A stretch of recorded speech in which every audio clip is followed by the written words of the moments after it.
Okay, next question. Example kung example may manigaw sa'yo na men in uniform.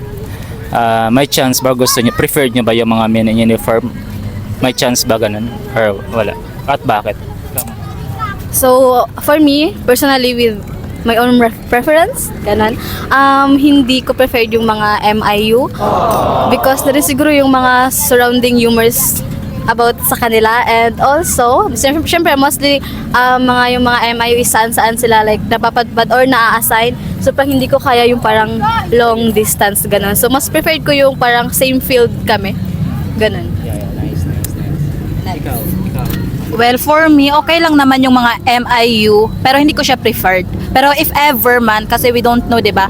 So, yeah, okay lang naman yung mga MIU. Basta na-acquire nila yung pagiging God-fearing, family-oriented, yung characters nila in line sa kanila, like in line sa gusto ko. So, okay lang naman for me. My qualification. Okay, for me is okay talaga. Okay talaga. No, like okay jud siya kasi sa sinabi ni No, okay. Okay siya kasi same sa sinabi ni Parha, as long as loyal siya. Tapos dapat ako lang talaga yung babae. Ayoko yung may kahati.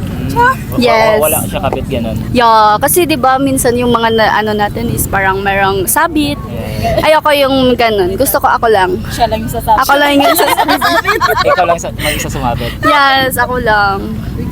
Or ikaw lang gusto may kabit. No, di na ako gusto mahimong kabit. Gusto ko ako lang talaga. One and only. Yeah.